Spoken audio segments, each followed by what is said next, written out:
Yeah, so I started to look outside the box of everything I knew, right? And again, like I mentioned, I kept actually seeing the faces of my physician colleagues that had died from suicide, and I was so afraid that I was going to be ending up in that same direction. You have more power over your health than what you've been told.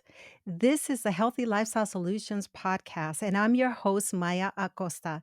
I'm passionate about finding healthy lifestyle solutions to support optimal human health. If you're willing to go with me, together we can discover how simple lifestyle choices can help improve our quality of life and increase longevity in a big way. Let's get started. Every time we get sick, we go to our physicians to get better. But who do physicians go to when they're not feeling well? In today's episode, Dr. Robyn Tiger talks about how she dealt with the top stressors of physicians and how she is now helping others to achieve the same. As always, the full bio and links for my guests are located in the show notes of the episode. Thank you so much for having me, Maya. I love your podcast, and it's really an honor to be here. I've been listening to your podcast, and I've also listened to your other appearances that you made in other podcasts. And I immediately feel relaxed. And I'm immediately reminded to take a deep breath and to just be present. Robyn, you have your own story of dealing with stress and overcoming it. Would you like to share that with us? Yeah, sure, absolutely. And just to piggyback on what you just said, if we envision ourselves as cups, right? The saying goes that you can't pour from an empty cup. So if your cup is empty, if you are empty and depleted, then if you spill that cup out, you don't have what to give other people, right? And it also goes to say that whatever you put in that cup spills out, right? So if you fill it up with amazingness and calm and balance and focus and love and everything else you want to put in there, then that's actually what you're going to be able to share with other people. So I love what you just said. And that analogy, and I'm a very visual person being a radiologist. So that analogy has really always stuck with me. And I just wanted to share that with your listeners. But in terms of my story, yeah, I started out in a pretty traditional path of wanting to become a physician. Well, that actually started when I was 8 years old, and I saw a skeleton for the first time in my third grade class and recognized that was not a Halloween decoration, and that was inside our bodies, and I was super excited about that and thought the human body was the most amazing thing at age 8, and fast forward, uh, I went through college and medical school, and I did a year of internal medicine and 4 years of diagnostic radiology and a year of fellowship in body imaging, and then I went into practice. And I still really do believe that practicing medicine is an incredible privilege and the most amazing profession. But what happened over time, being a physician, practicing, being a mom, being a wife, being a doggy mom, being on lots of committees and boards, and very involved in my community and at the school and so on, is that I started to develop a lot of symptoms, and they kind of creeped up over time. It wasn't just all of a sudden I had all of these things happening to me. But little by little, I started to develop symptoms and things that didn't make sense, things that didn't seem to go together. I developed things like migraine headaches with really horrible vomiting, like the kind where you're just, saying, "Oh, if this would just stop, like I'll do anything, make this stop." I developed really horrible vertigo. Like someone would just call my name and I'd turn my head and then the whole room would spin. Very loud tinnitus that made it very difficult to sleep. I developed reflux, really horrible burning chest pain, and my gums were bleeding for just at any time. Didn't have anything to do with what I was eating or drinking, just they would just start to bleed. And I developed really awful pain in my body where my whole body hurt all the time. Like it just felt like I couldn't move all the time. I describe it as the Tin Man from The Wizard of Oz, where you just can't move. It feels better not to move. And a really scary symptom that developed was that I began to get these areas or times where I'd have paresthesias in my hands and in my feet. I would get to the point where I'd be cutting up vegetables for a salad and I couldn't feel my hands. I would be doing a breast biopsy and I couldn't feel the biopsy gun in my hand. Really, I'd be driving my car and the steering wheel would be difficult to feel. And as a physician, when these kinds of things happen, particularly this last symptom, I was terrified that I had this debilitating neurologic disease, right? Because what else would cause that? That's where my mind went. And I started to see a lot of doctors, saw a lot of our colleagues. I went to a gastroenterologist, I went to a periodontist, I went to a neurologist, of course, started with my internist, and so on. And everyone gave me a pill for my symptom, whatever that symptom was that I brought to them. And I ended up having a lot of pills that I was taking at once. I had lots of imaging studies that all came up negative, and I was just a mess. I was exhausted. I was stressed. I was anxious. I couldn't think straight. I was very reactive, saying things I didn't mean. I just didn't know who I was anymore. And I started to have some really dark thoughts. Thoughts like, I don't really want to hurt myself, but it would just be so much easier if I wasn't here. Like, I just don't want to wake up and spend another day feeling like this anymore. And that was terrifying, right? Because by this point, I think two of my three physician colleagues who had died from suicide had already died. And I saw myself going down that path. And I didn't want to go down that path. And so, even though nobody knew what was the matter with me, and Western medicine wasn't working at this point, and I was already exercising a lot, I was running races, I was eating a plant based meal, I was eating well, physically fit, there was something missing, right? There was something that still wasn't right. And so I started looking outside the box of traditional medicine because I wanted to figure out how to help myself because no one else could. And that's when I started to hear about things like yoga, like meditation, for example. And those are things that I always thought were for those people over there. I'd be on the treadmill, I'd be practicing for my race. And I would just look at that room down the hall, the fitness studio and the fitness place. And I'd say, I don't know what those people down there are doing. I'd like roll my eyes and had all kinds of preconceived notions about weird shapes with their bodies and lots of spandex and, being uncomfortable for a long period of time and so on. Many of your listeners may have the same thoughts. As a physician, you probably feel almost like you're not supposed to be sick. You're not supposed to have these thoughts because you are a physician. I was seeking help. I did actually go to lots of doctors. I went to a mental health care professional. I was talking up a storm about all that was going on in my life. So I was open to getting help. I just wasn't getting the help that I needed. So the Western medicine physicians were giving me lots of medications and ordering a lot of tests, which were all negative. My mental health care professional was working with me with all my thoughts about everything. I even did some EMDR where we put the vibrating objects in your hands to try and work through any experiences and traumas that you had. And so I was actually okay with that. What I did feel though, and what a lot of physicians feel when they start to even recognize that there's an issue going on, I felt a lot of guilt and shame and blame, right? So, and here I am on the outside. I'm a successful physician. I'm married to an amazing physician, human. I have two amazing kids. We've got this beautiful home. All of everything on the outside looks perfect. Like anybody that would look at us would think that they are so lucky. Look how perfect they are. But there was very discordant from how I was feeling on the inside. And there was a lot of shame and guilt in that. And actually admitting that things weren't okay. Why should I even complain because I've got it so good? And that's a really common thing that comes up. So that was something that, I wanted to share. It wasn't that I didn't ask for help, but I actually felt really guilty and had a lot of shame around even admitting that I needed help about anything.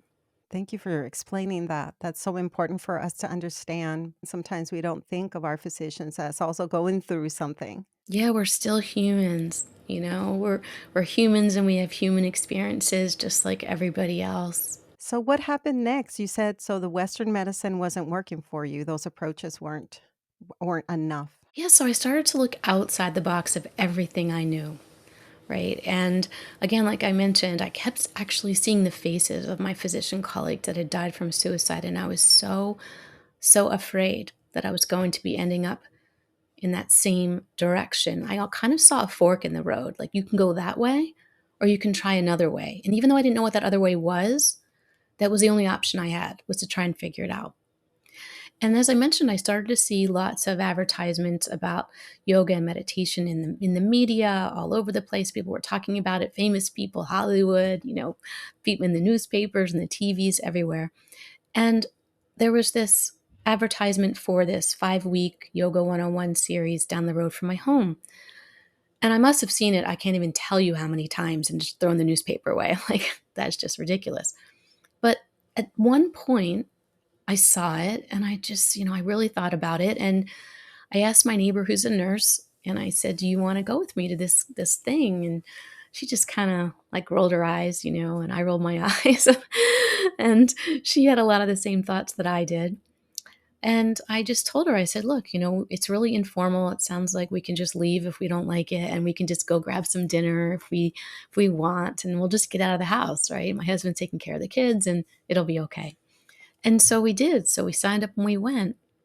And the teacher was actually an anthropology professor at a local university, and she kept a very informal class, and she wove a lot of science and explanations into what we were doing. And by the end of the class, I started to feel very differently. This incredible shift happened where I felt really calm and I felt really clear and I wasn't tired. And I was exhausted walking in there. I mean, I had worked a long day at the hospital. I'd seen so many patients. I had done so many biopsies. I had read so many cases, and I had to come home and take care of my kids and rush, rush, rush just to get to this thing on time. And it was like 180-degree switch. It was unbelievable reset. And I just remember driving home that night and just my left brain was going wild, trying to figure out, what happened? What's the physiology behind what happened? But that was my first inkling into there's some other things that I can do because look what just happened after 1 hour. And that's what began my journey into understanding that there were other things that I could do. And I kept taking these classes and I was getting more into meditation as well. And my symptoms started to go away. My symptoms started to go away. And that's when I realized that there was physiology involved that I hadn't appreciated before. And the diagnosis that nobody was making was that I was suffering from chronic stress and that my stress response was causing these symptoms. And when I started to learn tools to become balanced in my nervous system, to bring that stress response and relaxation response back into what we call homeostasis or balance, I started to feel better. The migraines went away, the bleeding gums went away, the reflux went away, the pain in my body went away, the vertigo, the tinnitus, the numbness in my hands and feet, and the dark thoughts, all over time went away. And it was really amazing. Was this a result of just your yoga practice, or were you doing other things as well on top of that? Well, it started with the yoga. And what happened was because we're doctors and we love knowledge, I decided that I wanted to learn more. So the first thing I did was to go into a base level yoga teacher training only because I wanted to study more with this really wonderful teacher. And it was there that I learned about the field of yoga therapy. So, yoga teacher requires 200-hour base level education, and a yoga therapist requires 1,000 hours over a 3-year period. And what yoga therapy does is it lets you expand upon the basic teachings in yoga so that you can help individuals with many types of illnesses, diseases, and symptoms. And I was like, wow, I want to doctor that way. That sounds amazing because I'm already feeling better. So I can help other people feel better. And so the first piece was doing the teacher training and then going into a yoga therapy certification. And it was over that 3-year period of time where my symptoms continue to get better and completely go away, combined with meditation, which was another 3-year certification. And that was really amazing. And, it's been about 10 years now, um, really honing in on the physiology and how to work with that and teaching others. And then that last piece was, how do we work with our thoughts? And so I was so helped by working with a life coach to understand how to unpack all of those thoughts that we have every day, that actually went on to become certified in life coaching. Can we talk a little bit about yoga therapy? Hmm. I'd love if you could explain a little bit more of that physiological impact that yoga has. We started going to a nearby yoga studio. For us, it became almost like a spiritual practice. This overall sense of wellness would come immediately after we completed our practice, and then we'd come home just feeling so good. Yoga's different. And why is that? Yeah, it's very different. So, like I mentioned before, I've been a gym rat for years and I still am, right? So, imagine doing your 3 sets of bicep curls. Well, while you're doing them, right, while I'm doing them, I'm making my grocery list. I'm thinking about my kids. I forgot to make that phone call. Oh, that patient told me this, So, there's a lot of stuff going on and I'm still strengthening my biceps muscle. But my mind is elsewhere and it's really just strengthening your physical body. But that's it. And we need that. We need that so much, right? Which is why I'm still a gym rat. But the piece where yoga and meditation actually come into play is that you are connecting your mind and your body through your breath. So you can think of your breath as the bridge between your body and your mind. So every movement in yoga is connected with a breath, whether you're breathing in or whether you're breathing out. And you're focusing on that. And so that actually becomes somewhat of a moving meditation. And the way to get to our very busy 60,000 thoughts per day brain, most of those thoughts not so nice brain, is to come from our body. So once we can actually calm our body down and get the stress response down, we can clear our mind, create space in our brain, and start to work with what our thoughts are. We have more focus, we have more clarity, and we have more understanding of what's going on. And you were asking specifically, how does it do that? And of course, my left brain, as my physician brain, wants to unpack all of that because I don't just like to say, oh, that just happens. It's not good enough, right? I need to understand it. And it really focuses on the autonomic nervous system, which I like to think of as automatic nervous system.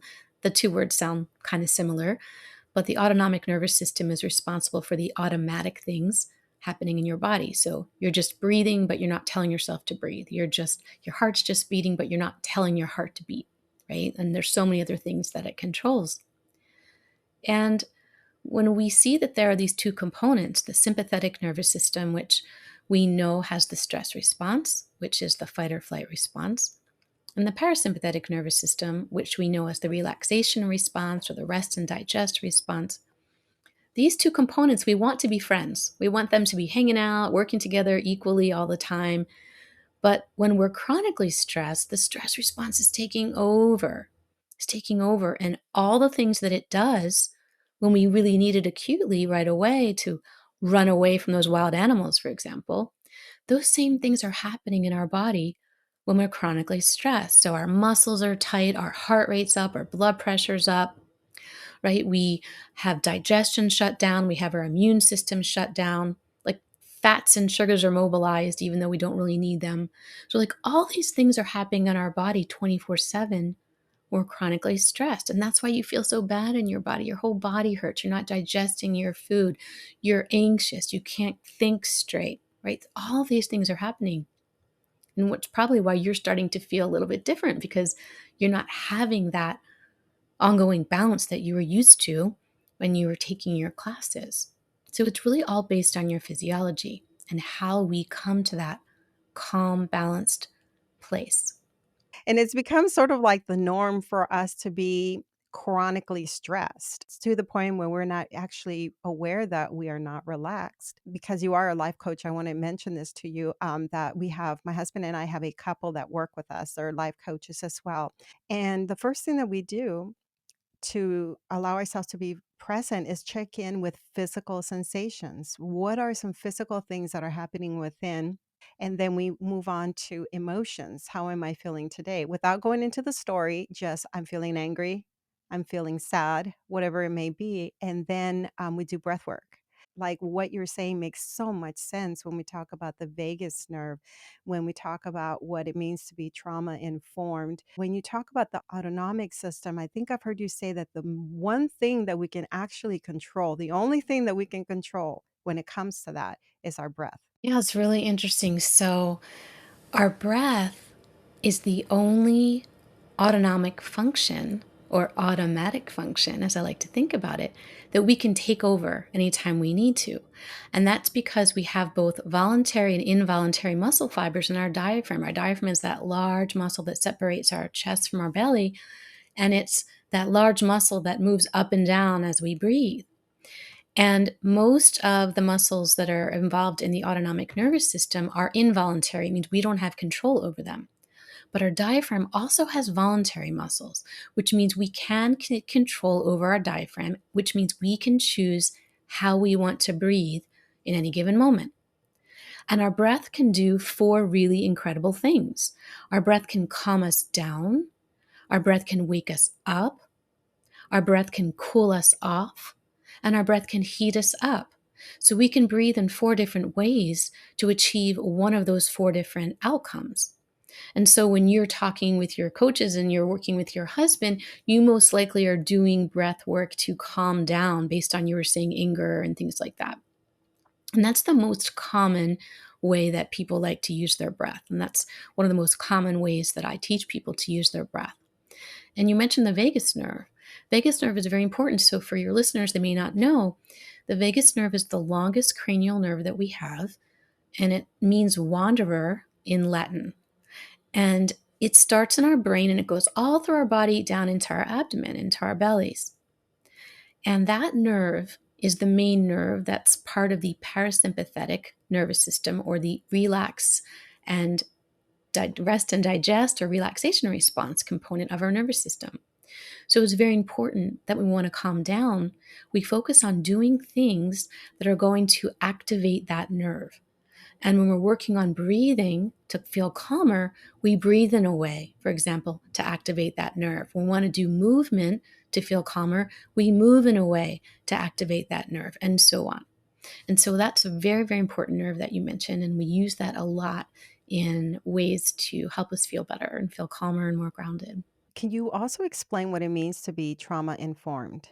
Yeah, so I'm certified in several disciplines that are trauma informed. I'm actually on the faculty of trauma informed yoga therapy, and I teach trainings to mental health care professionals and other yoga professionals nationally. And what it means really is to understand how to create a safe space for the person in front of you that you're working with. And that could be a physical space. If you're actually in a physical space, what does that look like? Like when I work with our military, I know the first thing they do when they walk in a room is look for the door and look for the exit. And I also know that that door has to be open. I know that they have to see that door. So I will always position myself, for example, in a place where they can see an open door. That's just one example, right? How can we use our language? Really using language that's very inclusive, um, that creates invitation and choice. If someone is afraid of the dark, or if someone had a trauma where they were assaulted, or if someone, had an issue where closing their eyes would be a problem, I never say, close your eyes. What I would say is, if you feel comfortable, soften your gaze or close your eyes, whatever you'd like to do. There's a very big difference. I've had people come to me saying, oh my gosh, they told me how to close my eyes and I just had this horrible experience, right? And so particularly military veterans, I just keep coming back to that, who happen to be our first responders as well, our SWAT team, firefighter, police officers, and so on. They've been trained to be looking around all the time. It's very, very difficult for them to close their eyes and to trust right away, right? So people who go into work with them and they tell them to close their eyes, they have abreactions, they have bad experiences, they have really bad shaking, and sometimes they have to get up and leave. So an example of what a trauma-informed experience would be there is, again, that invitation to soften or close your eyes, and the choice. You can or you don't have to, right? And so everything that I teach, whether it's a child, whether it's a soccer mom, whether it's a doctor, whether it's a first responder, whether it's a military veteran, I mean, you name it, whoever it is, I teach by invitation and choice. And that way, the person that's in front of you is in control of everything they're doing. And they feel like they're in control of everything they're doing. And you are just the instrument by which they're making those choices. And those are just two examples. How can you use your language? How can you set up a room? When it comes to touch, it's another thing. When you're physically with somebody, if you are to touch them, what do you say to them? How do you touch a person? Do you touch a person? Right? So there's all different things around touch, and it could be a whole other episode on that. But those are some examples of components of what would create a trauma-informed space. Being sensitive to things that it can be triggering. Also, with another coach that I work with, when there is something that's on the surface that I want to work through, she first guides me towards finding something that can ground me, something that I can hold on to, so that when we're working with an emotion, it doesn't become overwhelming to me. I come back to that which feels good and grounds me. This is why I want my listeners to be aware of coaches like yourself, and how I feel that this kind of work it's so effective. Now, you've taken all this knowledge and now you're supporting your colleagues, you're supporting other physicians. Yeah, so you touched on something when you were talking about being grounded in a particular vision or something that you come back to. And I'd like to just talk about that first, in that the type of meditation that I'm certified in is called iRest, little I, big R, like the iPhone. And it was initially created for Walter Reed Army Hospital to help our military relieve suffering from post traumatic stress disorder. And it needed to be trauma informed. It needed to be very secular. It needed to be culturally sensitive. A lot of meditations out there, when they are guided, as you said, could be triggering, right? And actually, that word I don't use with our military. Why? If I say the word trigger, what would happen? Right? So that's a word actually I'm using with you here, but that's a word I would not use with our military or first responders, because that would be give them all types of visuals of things I don't want them to be thinking about, right? But this meditation called iRest has been incredibly helpful for our military to relieve and help process experiences and traumas and all of the suffering that goes along with post traumatic stress. It's also been found to be profoundly helpful for chronic pain, so much so that the Department of Defense has declared this type of meditation a Tier 1 treatment for chronic pain in 2010. And that's because what we come to understand is that most of the pain we feel in our bodies, not from something that you've had an accident or a trauma over, but just the everyday pain that we feel in our bodies, is related to a lot of the thoughts that we're having consciously or subconsciously that cause our stress response to cause our muscles to tense up and then stay tense and get stuck. And that's why we have neck and shoulder pain and back pain and hip pain and so on. And so being able to create a safe type of meditation that would be inquiry, meaning don't think this, feel this, but inviting people to think a thought or notice an emotion or notice a feeling. Instead of you're floating down the river, well, what if somebody had a near drowning experience? Or what if a plane crashed and it crashed in the water, right? So that might be super calming for some people, but that could be horrible for other people. So, really finding a very neutral type of meditation was very important to me. And I can use that for anyone. Right? If it's good for our military, it's good for every single person.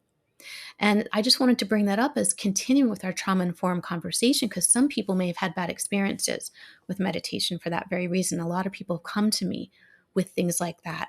And you mentioned that grounding piece.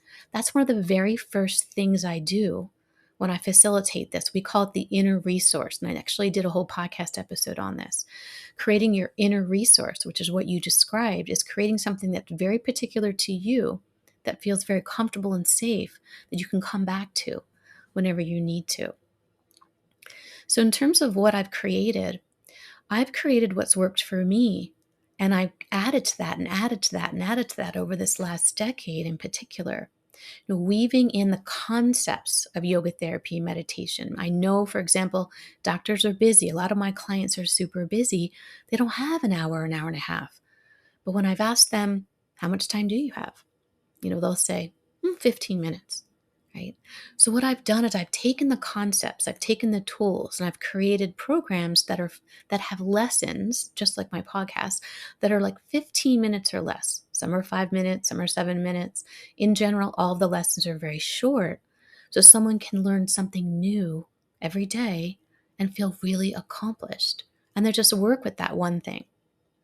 So I took the way that physicians learn best, and I took all of the things that I described to you, the components of yoga therapy, the components of this I rest meditation, and life coaching. And I put it all together, working from both the body, bottom up, and the mind, top down, which is very different than a lot of people are working maybe only top down from the mind. And I created RX Inner Peace, a physician's guide for self care. And that's a CME accredited program for 25 CME through UNC MAHEC. And that combines self paced online learning in these very short, digestible bites of information with live group and private coaching. And then I had a lot of other people, other healthcare professionals, non healthcare professionals, my cancer thrivers who I also teach say, what about me? What about me? And so I took that program and I broke it down into 6 shorter programs, 4 hours each, that are also all accredited for healthcare professionals, nurses, nurse practitioners, PAs, and open to everyone. So I've had lots of people that, have taken those programs as well. And then private coaching for those that prefer. I definitely need to share this information with people that I think could benefit from this. You've also said prior to us starting the podcast that you're now faculty with the American College of Lifestyle Medicine. Can you tell us about the contributions? Tell us what the role will be and how you will take some of these teachings, some of this information to add to, I believe you said, the manual. That's right. So I know that you're very focused on lifestyle medicine. So I'm assuming that you've talked about the different pillars on your podcast.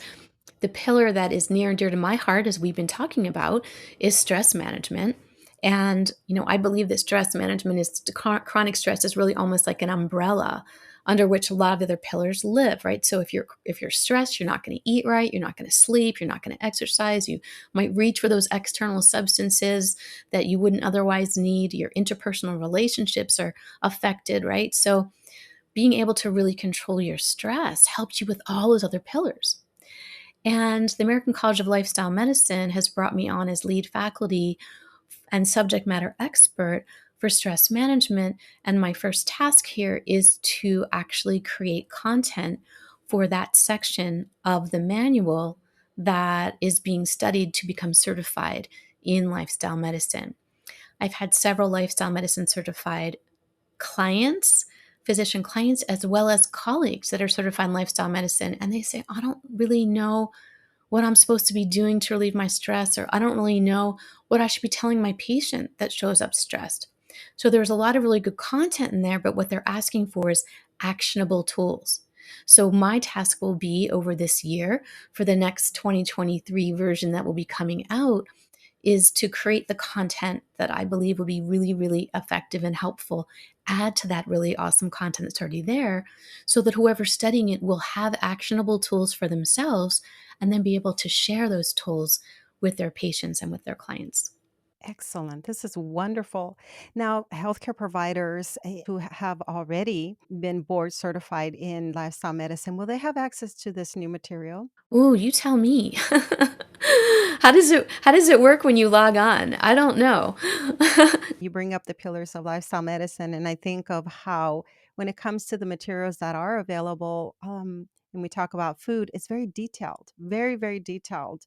What to eat. I feel like there are a lot of resources when it comes to food, even exercise. It's very clear how often we should exercise and why. When you talk about, for example, somatic yoga, yoga therapy, those details of what you describe are so much more specific and it sounds very effective that I think that anybody who has already, who's now board certified would probably enjoy having access to that as well. I would hope they would have access to it.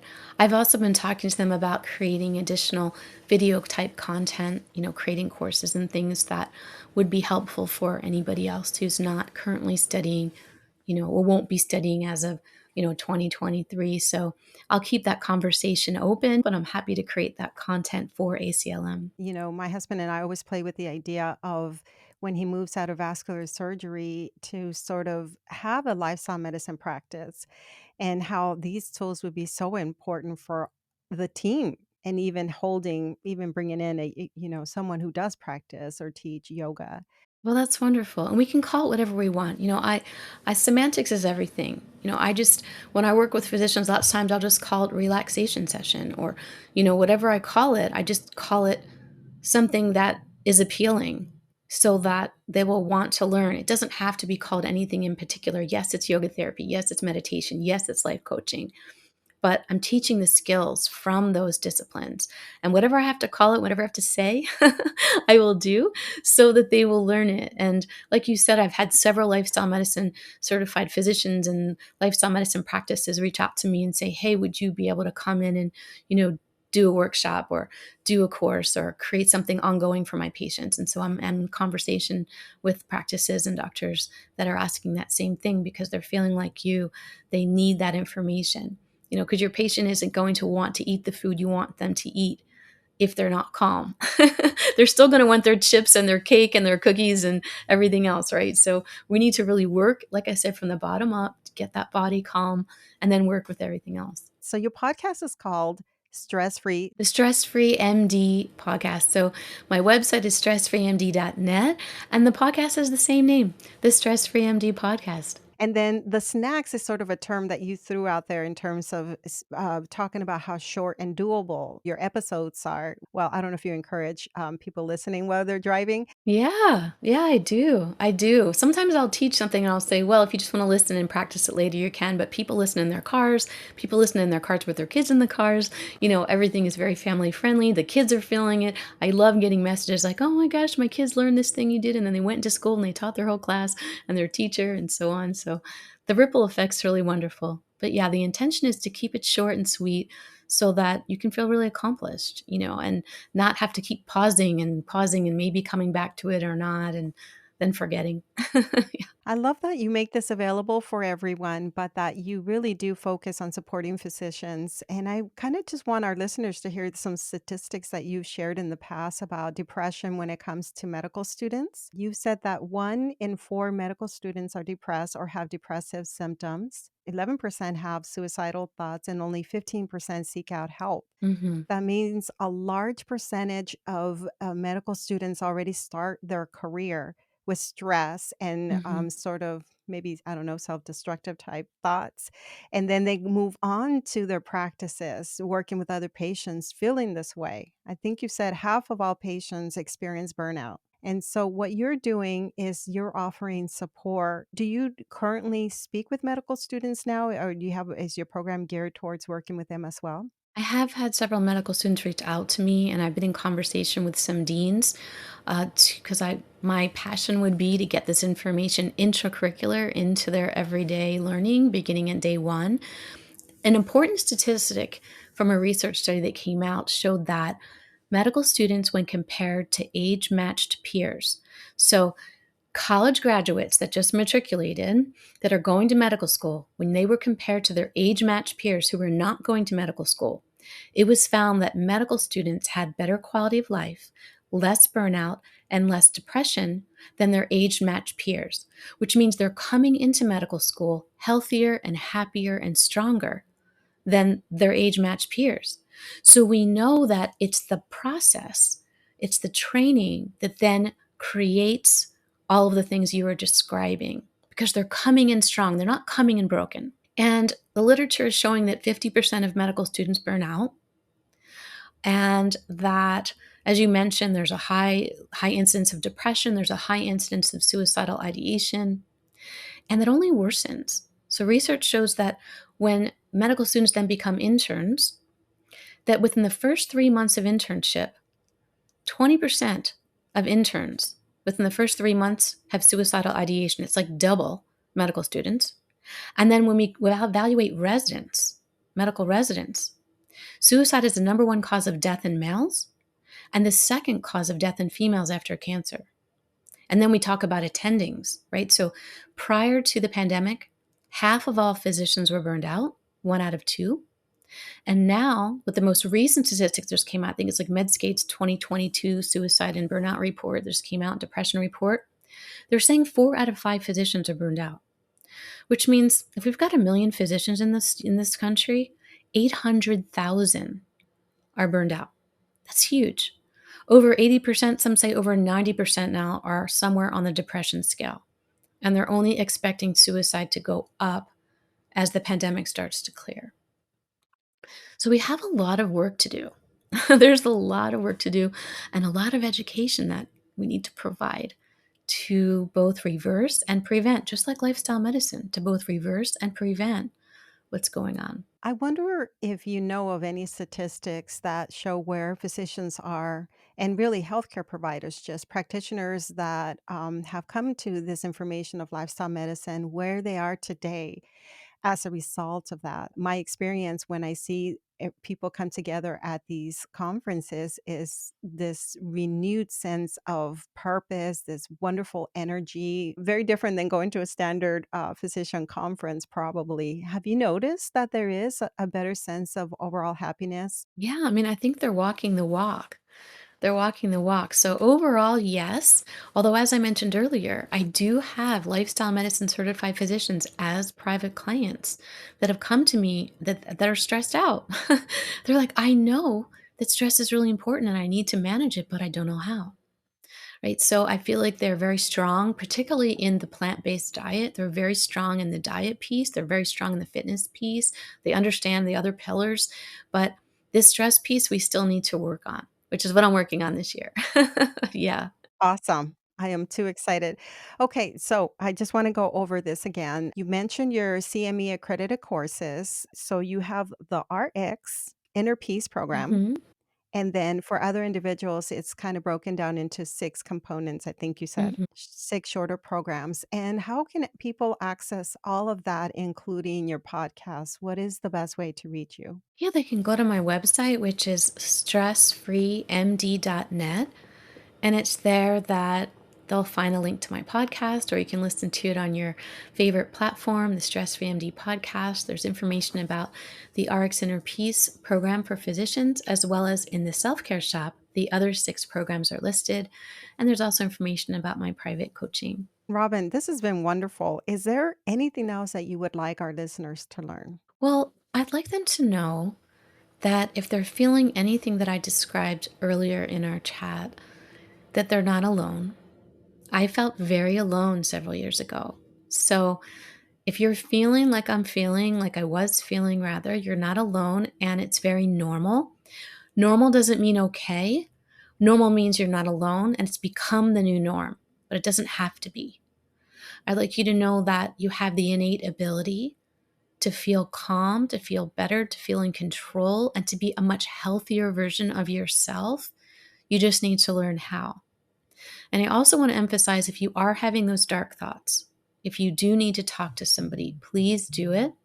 There are free hotlines available for suicide hotlines. There is also a hotline available for physicians specifically that are led by physician mental health care professionals that donate their time to speak to physicians who want to talk about what's going on.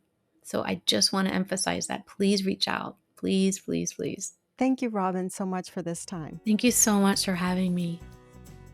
You've been listening to the Healthy Lifestyle Solutions podcast with your host, Maya Acosta.